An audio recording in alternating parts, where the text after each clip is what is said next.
The moment Nova Chen realized someone had tampered with her samples, a cold dread washed over her that had nothing to do with the lab's aggressive air conditioning. She stared at the culture dishes, their contents ever so slightly disturbed. To anyone else, they'd look untouched. But Nova had spent the last 3 years studying these extremophiles. She knew exactly how each bacterial colony should appear, down to the millimeter. "Computer, access lab security footage from the past 48 hours, she said, her voice steady despite the adrenaline beginning to course through her veins. "Access denied.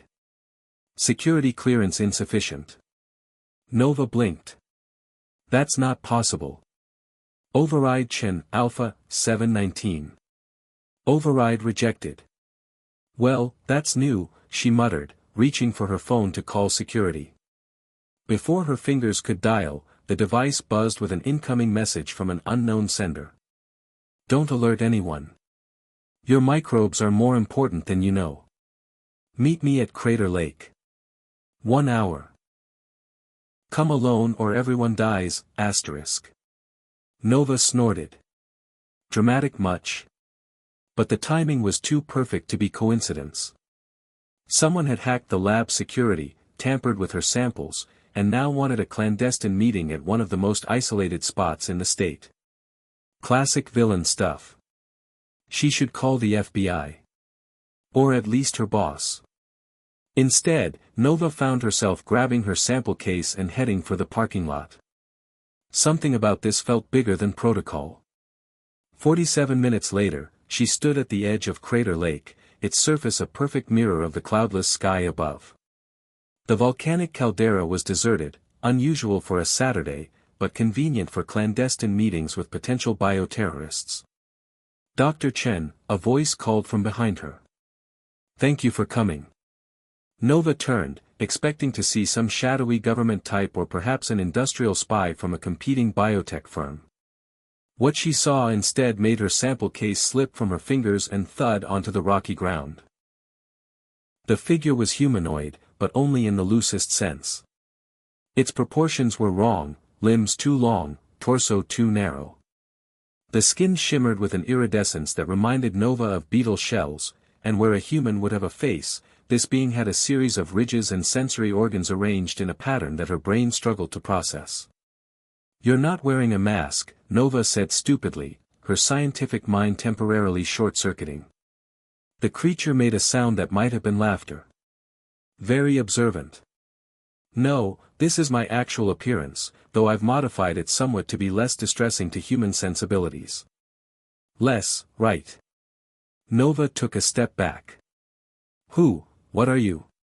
"My designation is untranslatable in your language. You may call me KR. I represent let's call it a research consortium from what you would consider the Andromeda Galaxy." Nova's scientific skepticism finally kicked in.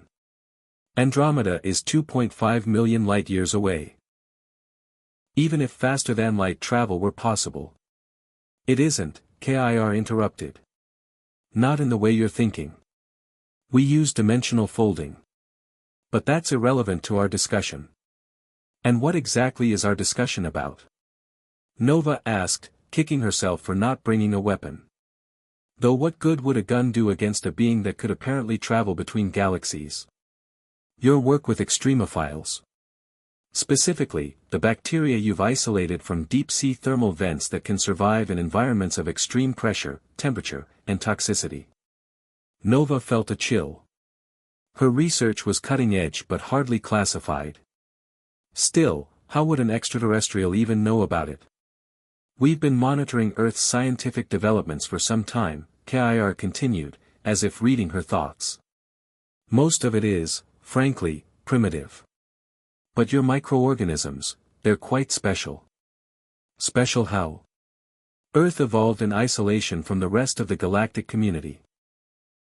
Your planet's microbiota developed along unique pathways. Most inhabited worlds share common microbial ancestors due to panspermia events early in the galaxy's formation. But Earth is different." Nova's scientific curiosity was starting to override her fear. "You're saying Earth's microbes evolved independently?" Precisely. And that makes them extremely valuable. Or extremely dangerous, depending on one's perspective. Dangerous? They're just bacteria. KIR made that maybe laughing sound again. Dr. Chen, your just bacteria could devastate entire ecosystems on other worlds.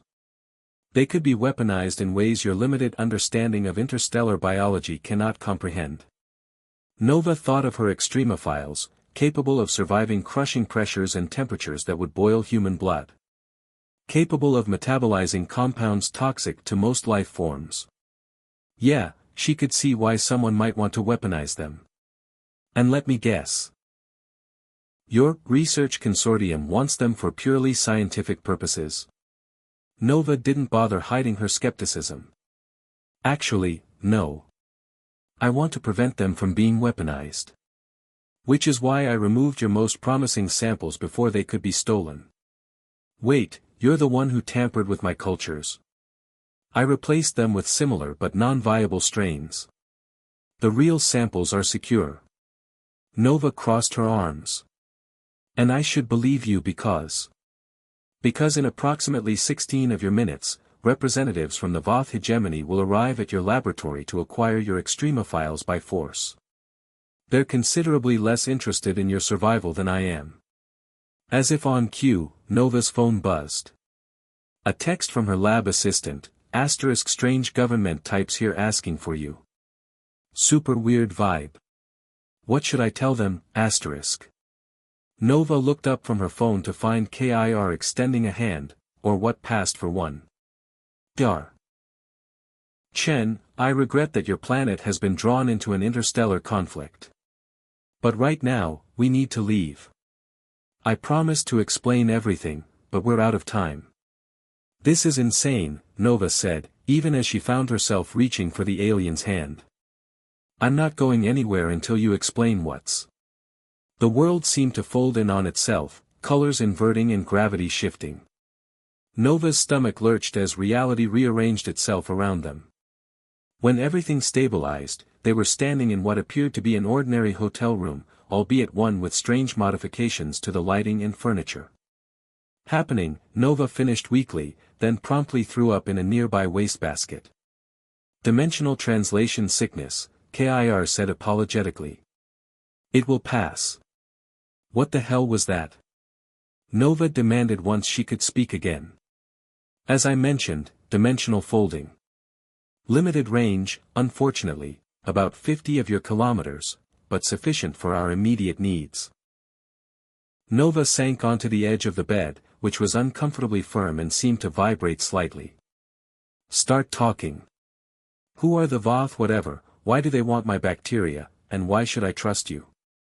Before KIR could answer, there was a sharp knock at the door. The alien froze, its iridescent skin darkening to a dull brown. That's not possible, it whispered. They couldn't have tracked us through a dimensional fold. Another knock, more insistent this time. Then a voice, perfectly human, Dr. Chen. Department of Homeland Security. We need to speak with you about a potential biosecurity breach. KIR's sensory ridges flattened against its head. Don't answer. They're not human. Nova glanced around the room, looking for another exit. There was only a small bathroom and a window overlooking a 10-story drop. Great. Any other helpful suggestions?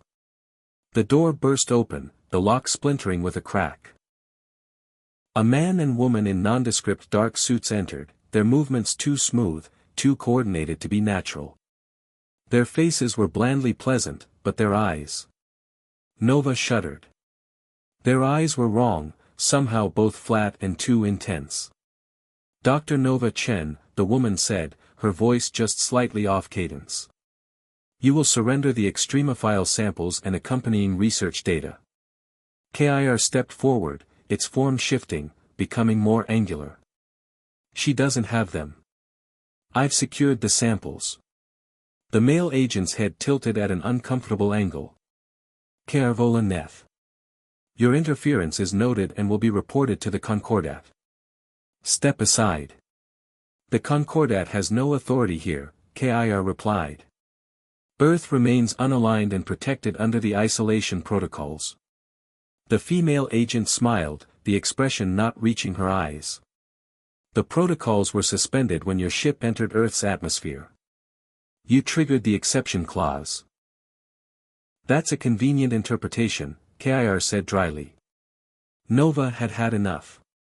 Excuse me, but does anyone want to tell me what the hell is going on? Who are you people, and what do you want with my research? Both agents turned to her in perfect synchronization, which was deeply unsettling. Dr. Chen, the male agent said, your microorganisms represent a significant biohazard risk. We're here to contain that risk. By stealing them and weaponizing them, Kir interjected. That is classified information, the female agent said without emotion. Nova looked between the alien she didn't trust and the agents, who were clearly not human. Look, I just want to go back to my lab and pretend none of this happened. Can we do that? I'm afraid not, said a new voice from the doorway. They all turned to see a disheveled man in his 40s, wearing a rumpled suit and pointing a very real gun at the two agents. Federal Agent Jack Ellis, actual Department of Homeland Security, he said, his voice tired but steady. And unlike our friends here, I'm 100% human. Dr. Chen, you need to come with me. Now. The two pseudo-agents moved with inhuman speed, but Ellis was ready. He fired twice, the bullets striking with precision. Instead of blood, a viscous blue fluid splattered against the wall as both agents collapsed, their forms already beginning to lose cohesion. Biomechanical proxies, Kir said, sounding impressed. How did you know? I've been tracking extraterrestrial activity for 15 years, Ellis replied, keeping his gun trained on Kir. Started as a joke assignment at the Bureau. Became less funny when the visitors started showing up. He glanced at Nova. Dr. Chen, I've been monitoring your research since you published that paper on extremophile adaptation in extreme pressure environments. Figured it might attract attention. Attention from aliens? Nova asked incredulously. Earth is like the galaxy's petri dish, Ellis said. Isolated, unique evolutionary conditions. The perfect place for developing biological agents that other worlds have no defense against. That's what Kir was saying. Ellis nodded. And for once, I think our extraterrestrial friend might be telling the truth. The Voth don't mess around.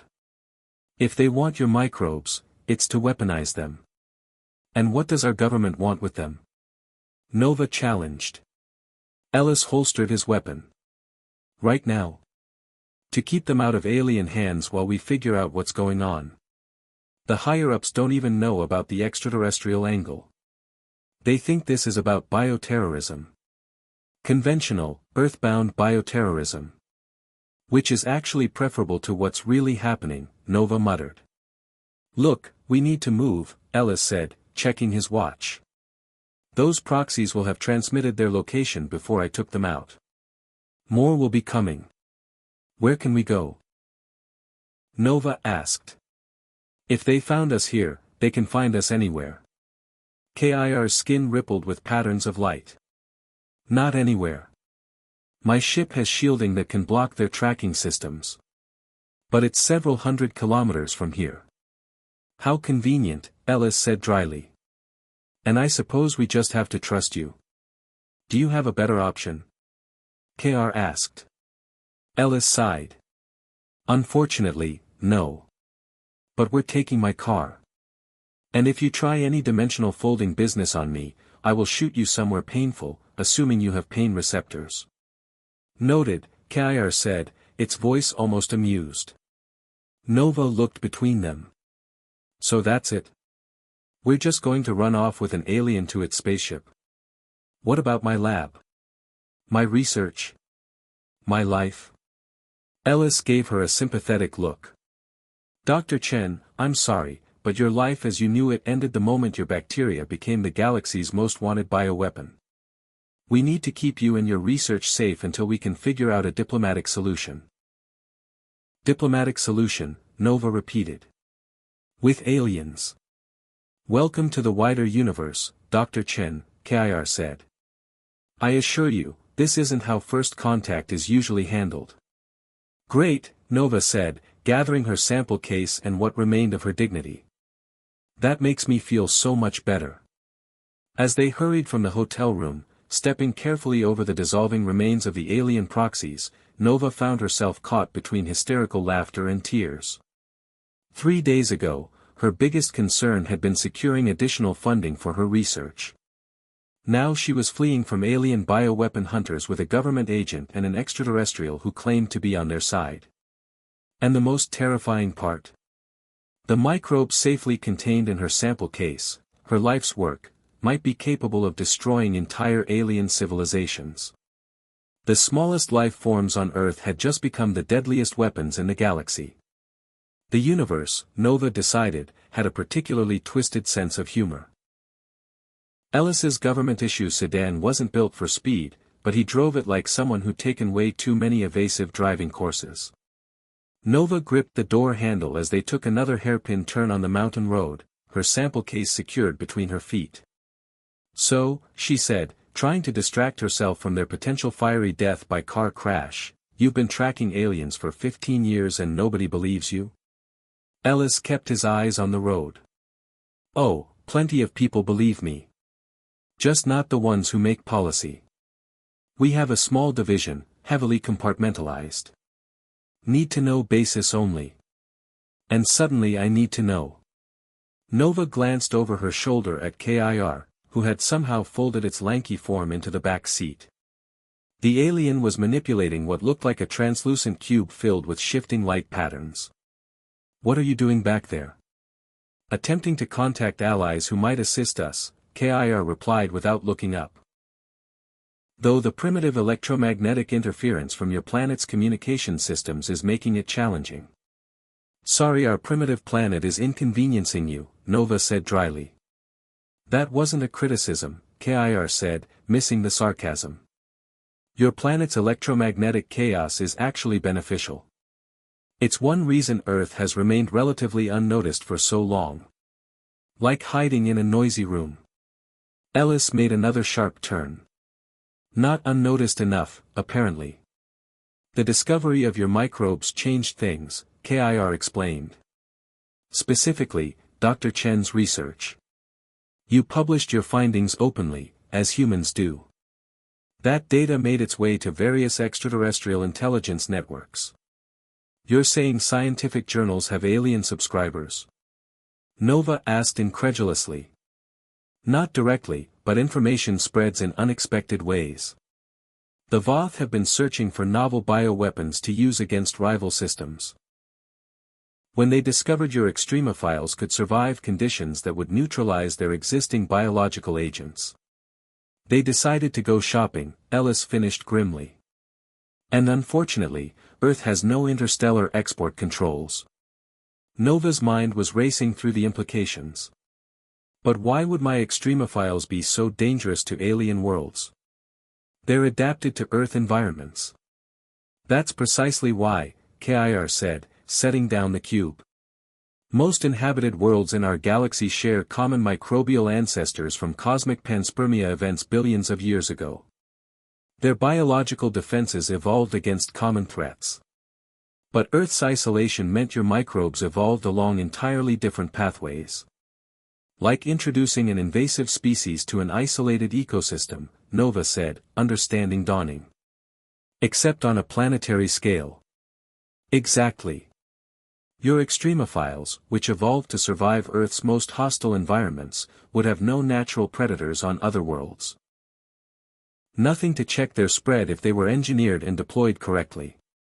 Ellis glanced in the rearview mirror. And how do you fit into all this, Kir? You said you're trying to prevent weaponization, but you never said why. Kir's skin rippled with patterns that might have indicated discomfort. I represent a coalition of scientists from various systems. We believe biological weapons violate universal ethical principles. Once released, they cannot be controlled. Noble, Ellis said skeptically. And your coalition has no interest in acquiring Dr. Chen's microbes for themselves.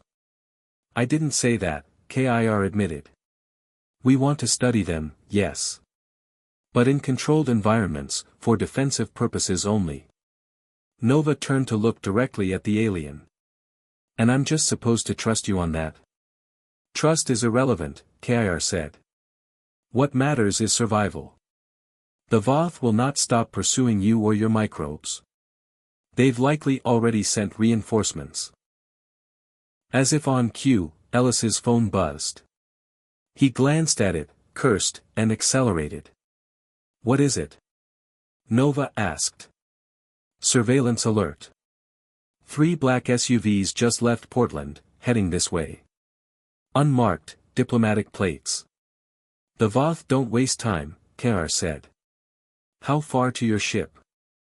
Ellis asked. At your current velocity, approximately 43 minutes. Ellis grimaced. We don't have 43 minutes. Nova felt panic rising. So what's the plan? Working on it, Ellis muttered, taking them onto an unmarked Forest Service road. The car bumped violently over the uneven terrain, branches scraping against the windows. After several minutes of tense silence, Ellis pulled into a small clearing and cut the engine. Everyone out, he said, grabbing a backpack from the trunk. We're going the rest of the way on foot. Through the forest? Nova asked, clutching her sample case. At night? Unless you'd prefer to wait for the alien hit squad. Forest is fine, she said quickly. As they set off into the dense woods, guided only by Ellis's flashlight, Nova found herself regretting every life choice that had led to this moment. She'd always wanted her research to make an impact, but becoming a galactic fugitive hadn't been part of the career plan. So what happens if the Voth get hold of my bacteria? She asked as they hiked along a barely visible trail. Best case scenario? They use it as a bargaining chip to force territorial concessions from rival systems, Kir said. And worst case? They engineer it to target specific planets. Release it into the atmosphere or water systems. Within weeks, entire ecosystems collapse. Billions die. Nova stopped walking. Jesus. And my research enables that? Your research is neutral, Ellis said firmly. It's how it's used that matters. That's not comforting, Nova replied. If I had known. You couldn't have known, Kir interrupted. Your species is still adjusting to the concept that you're not alone in the universe. Some of us adjusted a long time ago, Ellis muttered. They walked in silence for a while, the only sounds their footsteps and the occasional cry of a night bird. Nova's mind was churning with ethical implications. Her work, pure research intended to understand how life adapted to extreme conditions, could be twisted into a weapon of mass destruction on a scale she couldn't comprehend. What if your microbes could be engineered to heal instead of harm? To remediate environmental damage or adapt non-viable worlds for habitation? Nova considered this. You're talking about terraforming? Among other applications. The same qualities that make your extremophiles dangerous, their adaptability, resilience, and unique evolutionary pathway, could make them invaluable for ecological restoration. So everyone in the galaxy wants my bacteria, but nobody agrees on how to use them, Nova summarized. Welcome to interstellar politics, Ellis said dryly. A distant sound made them all freeze, the unmistakable whomp-whomp of helicopter rotors. They're bringing in air support, Ellis whispered. Move faster. They abandoned the trail, crashing through underbrush, urgency overriding caution. Nova's lungs burned as she struggled to keep pace, the sample case growing heavier with each step. There, Kir pointed toward an outcropping of rock jutting from the forest floor ahead. Beyond those stones. I don't see a ship, Ellis said suspiciously. It's cloaked. Stand back. Kir manipulated its light cube again, and the air in front of the rock seemed to ripple and fold. Where there had been nothing but forest a moment before, a sleek vessel now hovered slightly above the ground. It was smaller than Nova had expected, about the size of a city bus, with an organic, flowing design unlike any human aircraft. Okay, that's cool, she admitted despite herself. We need to hurry, Kir said, moving toward the ship. A seam appeared in its side, widening into an entrance. The cloaking field won't mask our heat signatures for long. Ellis held back, one hand on his weapon. How do I know this isn't a trap? You don't, Kir said simply. But your alternatives are limited. The helicopter sounds were growing louder. Nova looked at Ellis, then at the ship, then back to Ellis. We don't have a choice, she said. Ellis nodded reluctantly. Fine. But I'm keeping my gun. As you wish, Kir said, gesturing them inside. The interior of the ship was surprisingly spacious, with curved walls that seemed to flow into each other. The lighting was soft and ambient, with no visible source. What Nova assumed was the control area featured no recognizable instruments, just more of the light cubes arranged in complex patterns. Secure yourselves, Kir instructed, moving to the center of the space. Departure may be uncomfortable for human physiology. Where exactly are we going? Nova asked, finding what appeared to be a seat molded into the wall. First, out of Earth's atmosphere. Then we'll discuss options. Wait, I didn't sign up for leaving the planet. Nova protested. Ellis, who had strapped himself into another seat, laughed without humor. I think we're past the point of informed consent, Dr. Chen. The ship hummed to life around them, the vibration more felt than heard. Through a transparent section of the wall, Nova could see the forest dropping away beneath them. The Voth vessels are in pursuit, Kir announced. Preparing for rapid ascent. The acceleration pushed Nova back into her seat, but it was gentler than she'd expected from the dramatic exit. Within minutes, the blackness of space surrounded them, Earth's curvature visible through the transparent section. I always wanted to be an astronaut when I was a kid, Nova said weakly. This isn't quite how I imagined it happening. Ellis looked equally stunned. 15 years tracking aliens, and this is the first time I've actually left the planet. Should have packed a toothbrush. Kir manipulated the light cubes with practiced precision. 2 Voth ships in pursuit. We have perhaps 20 minutes before they're within weapons range. Weapons? Ellis tensed. I thought they wanted the bacteria intact. They want the samples and research data, Kir corrected. Dr. Chen herself is optional. Great, Nova muttered. So what's the plan? Outrun them? Hide somewhere in space? Kir's skin darkened thoughtfully. There's a sanctuary station in the Kuiper Belt. Scientists from various systems conducting independent research. They might grant us asylum while we determine our next steps. And then what? Nova demanded. I just live in space forever while aliens fight over my research. No, Ellis said firmly. We find a diplomatic solution. Some kind of agreement that prevents weaponization but allows for beneficial applications. Kir made a sound that might have been skeptical. The Voth don't negotiate when it comes to military advantages. Nova stood up, steadying herself against the ship's wall. This is insane. 3 hours ago I was in my lab, and now I'm in space being chased by aliens who want to use my research to commit genocide. There has to be another option. She looked down at the sample case still clutched in her hand.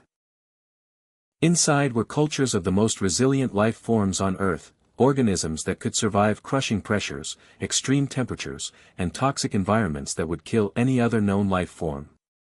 And suddenly, Nova had an idea. A terrible, risky, possibly brilliant idea. Kir, you said Earth's microbes are dangerous to alien worlds because they evolved along different pathways, right? No natural defenses against them. Correct. So what if we give them those defenses? What if we engineer a microbial countermeasure, a biological failsafe that would neutralize the extremophiles if they were released as weapons? Ellis frowned. You mean like a biological kill switch? Exactly. We could distribute it to every system in the galaxy. Make it open source, available to anyone who feels threatened. KIR's sensory ridges flattened against its head. You would neutralize your own research. I would prevent it from being weaponized, Nova corrected. The peaceful applications could continue, but the microbes would be useless as weapons. The Voth would never allow it, KIR said. They wouldn't have a choice if the information was already distributed throughout the galaxy, Ellis pointed out, warming to the idea. It might actually work. KIR was silent for a moment, its skin cycling through various patterns and hues.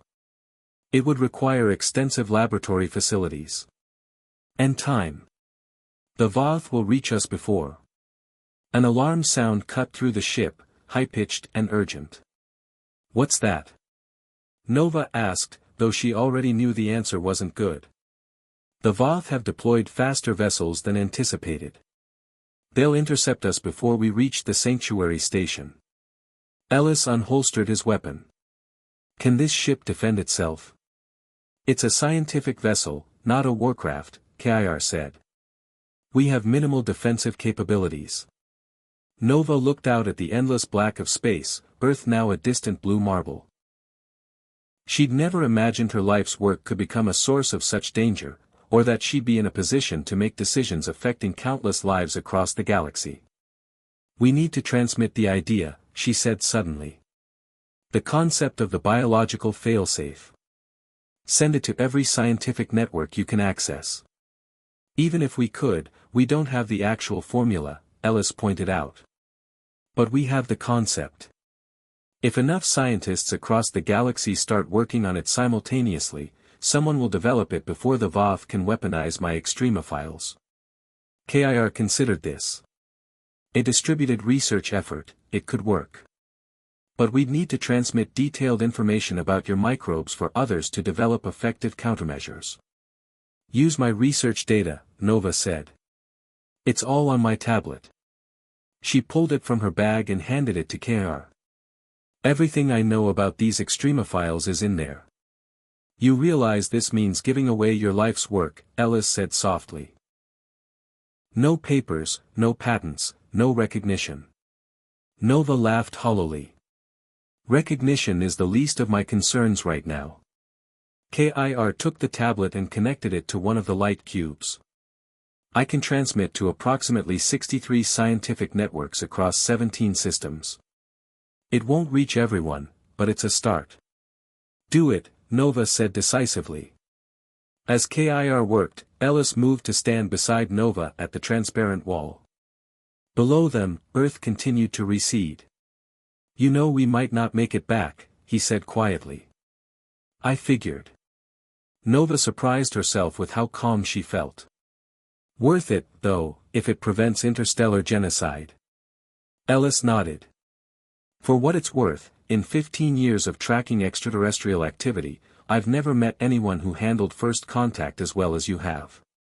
Low bar, Nova said with a small smile. I threw up the first time I dimensional folded. Transmission complete, KIR announced. I've sent your research data and the countermeasure concept to every scientific network within range. Almost immediately, the light cubes began pulsing with incoming signals. Responses already? Ellis asked. Scientists across multiple systems confirming receipt, KIR said, sounding impressed. Several are already committing resources to developing the failsafe. Nova felt a weight lift from her shoulders. So even if the Voth capture us, it would be too late, KIR confirmed. The knowledge is spreading too widely to contain. As if on cue, the ship shuddered violently. Warning lights pulsed throughout the interior. They're within weapons range, KIR said. Preparing evasive maneuvers. The ship lurched sideways, then dropped in a stomach-churning dive. Nova grabbed for a handhold as gravity seemed to shift around them. Can we outrun them? Ellis shouted over the noise of the straining ship. Negative, KIR replied, manipulating the light cubes frantically. They're trying to disable our engines without destroying us. They still want the samples.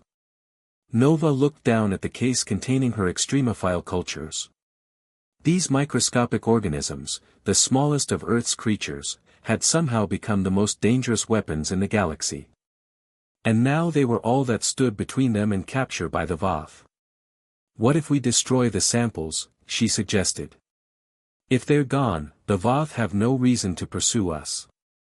Except revenge, Ellis pointed out. And they'd still want your knowledge. Which I've just broadcast across the galaxy. Another blast rocked the ship, sending them all stumbling. Hull breach in the propulsion section, KIR announced. We can't sustain another direct hit. Nova made a decision. She unlatched the sample case, revealing the carefully stored culture dishes within. What are you doing? Ellis asked. Plan B. Nova removed one of the dishes and held it up. KIR, can you open a communication channel to the Voth ships? KIR's sensory ridges flattened in surprise. You want to talk to them? Now. Trust me. After a moment's hesitation, KIR manipulated one of the light cubes. Channel open. Nova took a deep breath. This is Dr. Nova Chen of Earth. I understand you're interested in my extremophile research. A harsh, artificial-sounding voice replied, surrender your vessel immediately. Further resistance will result in your termination. Here's the thing, Nova continued, keeping her voice steady. I've just transmitted the complete genetic sequences of my extremophiles to scientific networks across the galaxy, along with detailed plans for a biological countermeasure. At this very moment, scientists on dozens of worlds are working to develop a failsafe that will render these microbes useless as weapons. Silence from the other end. But, Nova added, I still have the original samples. And I'm prepared to destroy them rather than let you have them. Your choice, back off, or watch your prize go up in flames. More silence, then, you are bluffing. The countermeasure is theoretical at best. Maybe, Nova admitted. But are you willing to risk it? Your superiors won't be happy if you return empty-handed, having driven me to destroy the samples and broadcast the defense against them to the entire galaxy. The ship shuddered again, but not from weapons fire. The Voth vessels were attempting to lock on with some kind of tractor beam. Time for a demonstration, Nova muttered. She turned to KIR. Can you show them what I'm doing? Visually. KIR adjusted the communication settings. They can see you now. Nova held up one of the culture dishes so it would be clearly visible to the Voth. Then, deliberately, she opened it and held her hand over a disposal unit in the wall of the ship. Last chance, she said. Back off, or the samples are gone forever. This changes nothing, the Voth voice declared. We will extract the knowledge directly from your mind if necessary. Except I've already given that knowledge to everyone, Nova countered. You have nothing to gain by taking me, and everything to lose if your superiors discover you drove me to destroy the samples. The tension stretched to breaking point. Nova's arm remained steady, the culture dish poised over the disposal unit. Ellis kept his weapon ready, while KIR monitored the light cubes with nervous intensity. Finally, the artificial voice spoke again, we will withdraw. Temporarily. This matter is not concluded. The ship stopped shuddering as the tractor beams disengaged. On the displays, the Voth vessels could be seen pulling back. They're retreating, KIR confirmed, sounding disbelieving. Actually retreating. Nova carefully resealed the culture dish and placed it back in the case. They're not giving up. They're just reassessing. But you bought us time, Ellis said. Time for the scientific community to develop the countermeasure. If they can, Nova said, suddenly exhausted. It might not work. It might not spread fast enough. It was still the right call, Ellis assured her. The best chance we had. KIR approached, its movements hesitant. Dr. Chen, I must inform you of something. The sanctuary station I mentioned, it does exist, but reaching it would be challenging in our damaged state. So we're stranded? Nova asked. Not exactly.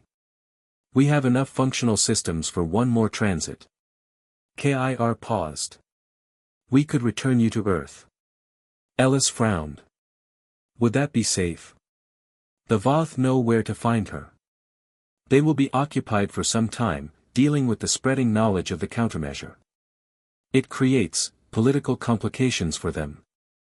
Nova looked out at the stars, then back toward the distant blue sphere of Earth. I want to go home, she said simply. Whatever comes next, I want to face it there. Kr nodded. I understand. Setting course for Earth. As the ship limped back toward her home planet, Nova felt an odd sense of calm.